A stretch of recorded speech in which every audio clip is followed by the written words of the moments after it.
जय हिंद दोस्तों, स्वागत है आपका हमारे YouTube चैनल स्मार्ट पाठशाला में। तो आज पॉलिटी का 20वां चैप्टर है संघ मंत्री परिषद। और इससे पहले अगर आप इस चैनल पर पहली बार आए हैं तो प्लेलिस्ट में आपको इससे पहले का सारा मिल जाएगा और अलग अलग सब्जेक्ट का भी मिल जाएगा। तो इस चैनल को सब्सक्राइब कर लीजिए ताकि आपके पास वीडियो डालते ही नोटिफिकेशन चला जाए। तो चलिए स्टार्ट करते हैं। पहला क्वेश्चन पे चलते हैं। वीडियो अच्छा लगे तो लाइक कर दीजिएगा। पहला क्वेश्चन है, यथार्थ के कार्यपालिका की समस्त सत्ता निम्नलिखित में से किसमें निहित होती है? यथार्थ में कार्यपालिका की समस्त सत्ता निम्नलिखित में से किसमें निहित होती है? तो ये होता है मंत्री परिषद में। किसमें? मंत्री परिषद में। दूसरा है, भारत के केंद्र मंत्री परिषद की बैठक की अध्यक्ष करते हैं? तो वो करते हैं प्रधानमंत्री। कौन करते हैं? प्रधानमंत्री। मंत्री परिषद निम्नलिखित में से किसके प्रसादन पदासीन रहता है?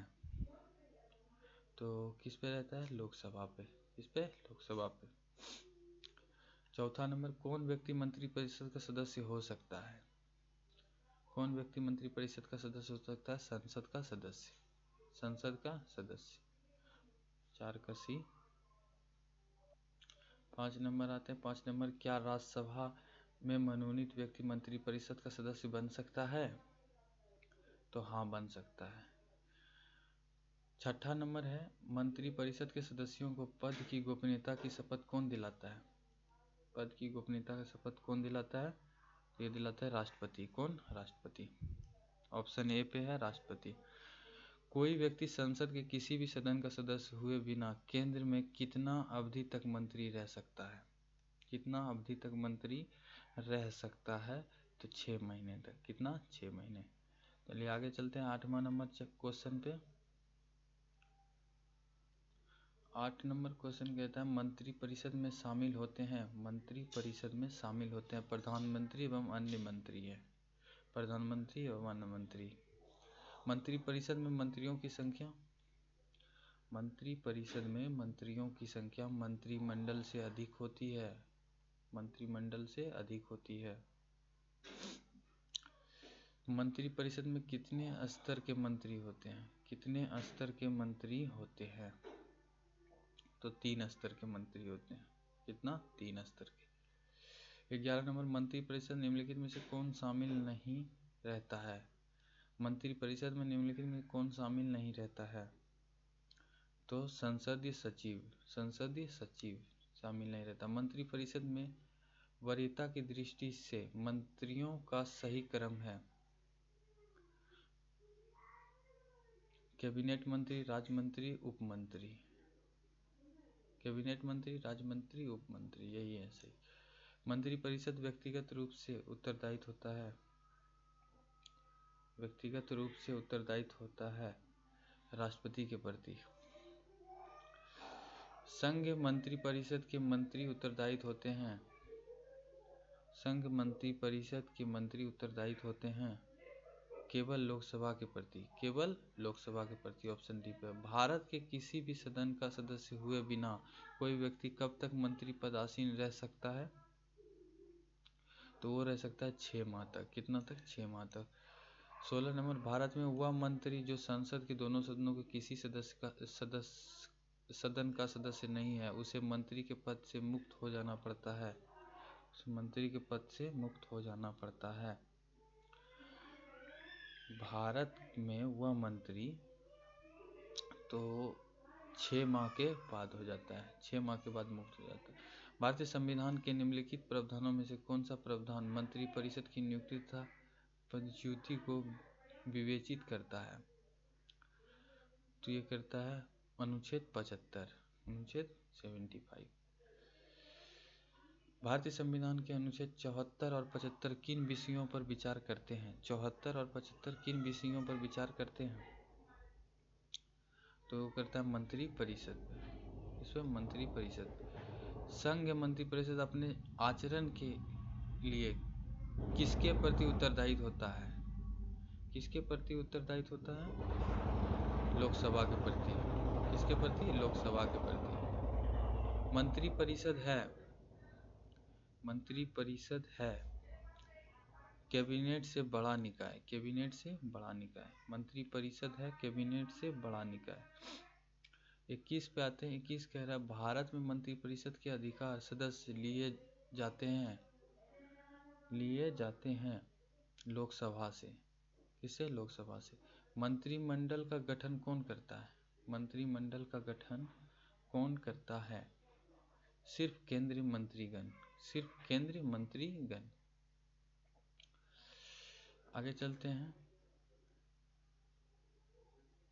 23 नंबर है कि केंद्र सरकार में राज्यमंत्री की क्या स्थिति है? केंद्र सरकार में राज्यमंत्री की क्या स्थिति है? तो वह केंद्र सरकार का ऐसा मंत्री होता है जो कि मंत्रिमंडल का सदस्य नहीं होता है। वह केंद्र सरकार का ऐसा मंत्री होता है जो कि मंत्रिमंडल का सदस्य नहीं होता। ऑप्शन डी पे लिखा हुआ है। स्वतंत्रता के पश्चात मंत्रिपरिषद के खिलाफ पहला अविश्वास प्रस्ताव कब लाया गया था? पहला स्वतंत्रता के प्रस्ताव पश्चात, तो आंसर बताइए इसका, कब लाया गया था? 1963 में लाया गया था। कब? 1963 में। स्वतंत्रता के पश्चात मंत्रिपरिषद के खिलाफ अविश्वास प्रस्ताव। चलिए आते हैं 25 पे। सामूहिक रूप से मंत्रिपरिषद किसके प्रति उत्तरदायित्व होता है? सामूहिक रूप से मंत्रिपरिषद किसके प्रति उत्तरदायित्व होता है? तो लोकसभा के प्रति। किसके प्रति? लोकसभा के प्रति। ऑप्शन सी पे है लोकसभा। लोकसभा को टिक कीजिए, आगे बढ़िए। एसएससी 2010, यूपीएससी 2012 में भी पूछा गया ये क्वेश्चन। अर्थात मंत्रिपरिषद तब तक पद पर बना रहेगा जब तक कि उसे विश्वास प्राप्त हो। तो 26 नंबर का अर्थात मंत्रिपरिषद तब तक पद पर बना रहेगा जब तक कि उसे लोकसभा का विश्वास प्राप्त हो। लोकसभा का विश्वास प्रस्ताव हो। तो ऑप्शन डी हो जाएगा। मंत्रिपरिषद के वित्त कार्यों में शामिल है। मंत्रिपरिषद के वित्त कार्यों में शामिल है बजट तैयार कर संसद में पेश करना। बजट तैयार कर संसद में पेश करना। 28 नंबर, यदि कोई मंत्री राज्यसभा का सदस्य है तो क्या वह लोकसभा में अपना वक्त दे सकता है? यदि कोई मंत्री राज्यसभा का सदस्य है तो क्या वह लोकसभा में अपना वक्त दे सकता है? तो हाँ, दे सकता है। चलिए, निम्नलिखित में से किस परिस्थिति में मंत्रिपरिषद विघटित नहीं हो सकती? किस परिस्थिति में मंत्रिपरिषद विघटित नहीं होती? किसी मंत्री के पदत्याग से। किसी मंत्री के पदत्याग से। 30 नंबर, मंत्रिपरिषद से पदत्याग करने के लिए मंत्री किसे अपना पदत्याग संबोधित करता है? तो किसे करता है? राष्ट्रपति को। भारत में संघ मंत्रिपरिषद के सदस्य की कुल संख्या किससे अधिक नहीं हो सकती? किससे अधिक नहीं हो सकती? तो ये लोकसभा के सदस्यों की कुल संख्या का 15%। लोकसभा के सदस्यों की कुल संख्या का 15%। अगला देखते हैं। राजनीतिक शब्दावली में शून्यकाल का अर्थ है। राजनीतिक शब्दावली में शून्यकाल का अर्थ है प्रश्न उत्तर सत्र। प्रश्न उत्तर सत्र। भारतीय गणराज्य में वास्तविक कार्यकारी प्राधिकार निम्नलिखित में से किसके पास होता है? किसके पास होता है? तो मंत्री परिषद के पास होता है। किसके पास? मंत्री परिषद के पास। जो व्यक्ति संसद न हो क्या उसे मंत्री नियुक्त किया जा सकता है? जो व्यक्ति संसद न हो क्या उसे मंत्री नियुक्त किया जा सकता है? हाँ, पर उसे 6 महीने के भीतर संसद सदस्य बनना होगा। ऑप्शन डी पे लिखा हुआ है। भारत के संविधान के अनुच्छेद 75 के 3 के अनुसार मंत्रिपरिषद निम्नलिखित में से किसके प्रति सामूहिक रूप से जिम्मेदार होता है? किसके प्रति सामूहिक रूप से जिम्मेदार होता है? तो लोकसभा के प्रति। संसदीय तंत्र में निम्नलिखित में से वास्तविक कार्यपालिका कौन है? वास्तविक कार्यपालिका मंत्री परिषद है। कौन है? मंत्री परिषद। आगे का देखते हैं 37 नंबर। 37 नंबर पे आते हैं। 37 नंबर कह रहा है मंत्रिपरिषद किस सिद्धांत पर कार्य करती है? निजी उत्तरदायी सिद्धांत पर, सामूहिक उत्तरदायी सिद्धांत पर, उपयुक्त दोनों पर कार्य करती है। 38 नंबर स्वतंत्र भारत की प्रथम मंत्रिपरिषद में प्रधानमंत्री सहित कुल कितने सदस्य थे? प्रधानमंत्री सहित कुल कितने सदस्य थे? तो ये 36 थे। कितने? 36। स्वतंत्र भारत की प्रथम मंत्रिपरिषद में शामिल एकमात्र महिला मंत्री कौन थी? एकमात्र महिला मंत्री कौन थी स्वतंत्र भारत के पश्चात? तो राजकुमारी अमृत कौर। राजकुमारी अमृत कौर। स्वतंत्र भारत के प्रथम मंत्रिमंडल में शिक्षा मंत्री कौन थे? शिक्षा मंत्री कौन थे? ये थे मौलाना अबुल कलाम आज़ाद। मौलाना अबुल कलाम आज़ाद।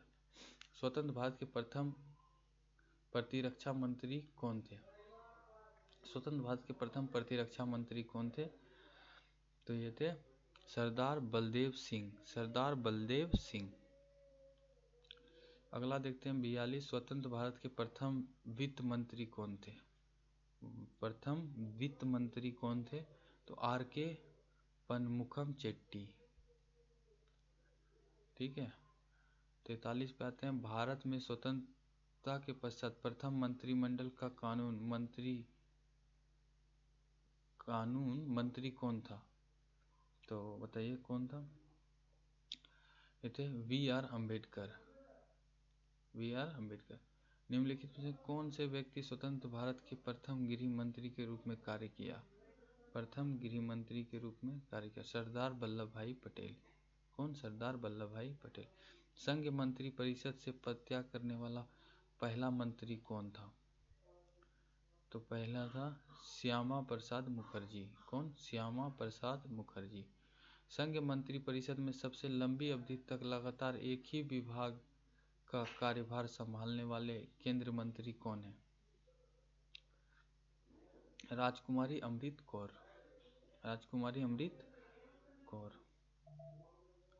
47 बात है। निम्नलिखित में से कौन संघ मंत्री परिषद में किसी न किसी विभाग के मंत्री 28 वर्ष से अधिक समय तक बीच में 2.5 वर्ष छोड़कर लगातार बने रहे? तो जगजीवन राम। कौन? जगजीवन राम। सबसे कम अवधि मात्र 5 दिन तक केंद्रीय मंत्री बनने का रिकॉर्ड किसके नाम है? तो ये है एच.आर. खन्ना। एच.आर. खन्ना के नाम। ये है डी तो दिख रहा है। ये देखिए निम्नलिखित में से किसका भारत के संविधान में स्पष्ट उल्लेख नहीं है पर परिपाटी के रूप में पालन किया जाता है? तो किसका नहीं है? मंत्रिपरिषद में भारत के सभी भागों का प्रतिनिधित्व हो। मंत्रिपरिषद में भारत के सभी भागों का प्रतिनिधित्व हो। ठीक है, ऑप्शन सी हो जाएगा। आगे बढ़ते हैं 50 नंबर पे देखते हैं क्या है। 50 नंबर कह रहा है केंद्र सरकार के संदर्भ में निम्नलिखित कथनों पर विचार कीजिए। तो ना तो एक और ना ही दो। ठीक है, ना एक होगा ना दो होगा। चलिए आगे बढ़ जाते हैं। आगे है 51 नंबर। 51 नंबर है केंद्र सरकार के संदर्भ में निम्नलिखित कथनों पर विचार कीजिए। 15 अगस्त 1947 को केंद्र में मंत्रालयों की संख्या 18 थी। केंद्र में मंत्रालयों की संख्या 18 थी। केवल एक सही है। वर्तमान में केंद्र में मंत्रालयों की संख्या 36 है। ये गलत है। तो केवल एक सही है। क्या हो जाएगा आंसर? ए। संघ सरकार के संदर्भ निम्नलिखित कथनों पर विचार कीजिए। संघ सरकार के संदर्भ में निम्नलिखित कथनों पर विचार कीजिए। ये बताइए, पढ़िए और आंसर दीजिए।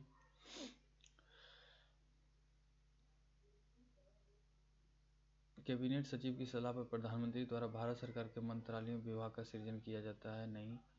हर एक मंत्रालय को प्रधानमंत्री की सलाह पर भारत के राष्ट्रपति द्वारा किसी मंत्री को प्रदान किया जाता है। तो दो सही है। तो केवल 2 हो जाएगा। इसका आंसर केवल 2 हो जाएगा। अगला देखते हैं 53 नंबर कह रहा है निम्नलिखित कथनों में से भारत के केंद्रीय वित्त मंत्री रहे हैं। केंद्रीय वित्त मंत्री रहे हैं P V Singh, R Venkataraman, Y Chauhan और प्रणब मुखर्जी। तो ऑप्शन डी हो जाएगा इसका। चलिए आगे बढ़ते हैं हम। 54 है निम्नलिखित कथनों में से केंद्रीय मंत्रिमंडल का सही विवरण नहीं है। केंद्रीय मंत्रिमंडल का सही विवरण नहीं है। संसद से बाहर के किसी व्यक्ति को कभी भी मंत्रिमंडल का सदस्य नियुक्त नहीं किया जा सकता। Option D. 55 नंबर पे आता है। 55 नंबर कह रहा है निम्नलिखित में से कौन सा एक प्रस्ताव भारत की मंत्रिपरिषद रख सकती है। भारत की मंत्रिपरिषद रख सकती है विश्वास प्रस्ताव रख सकती है। अविश्वास प्रस्ताव निम्नलिखित में से किसके विरुद्ध प्रस्तावित किया जाता है। किसके विरुद्ध प्रस्तावित किया जाता है? तो मंत्रिपरिषद के विरुद्ध किया जाता है। किसके विरुद्ध? मंत्रिपरिषद। ऑप्शन डी पे है। अगला देखते हैं अविश्वास प्रस्ताव के संबंध निम्नलिखित में से कौन सा कथन सही नहीं है। कौन सा कथन सही नहीं है? जो सदस्य अविश्वास प्रस्ताव रखना चाहता है उसे उसकी सूचना लिखित में लोकसभा स्पीकर को देनी होती है। ऑप्शन सी हो जाएगा। तो 20वां चैप्टर खत्म हो गया। अगर इस चैनल पर पहली बार आए हैं तो सब्सक्राइब कर लीजिए ताकि और नोटिफिकेशन आपके पास चला जाए अपलोड करते ही। तो चलिए मिलते हैं नेक्स्ट वीडियो में, तब तक के लिए जय हिंद जय भारत।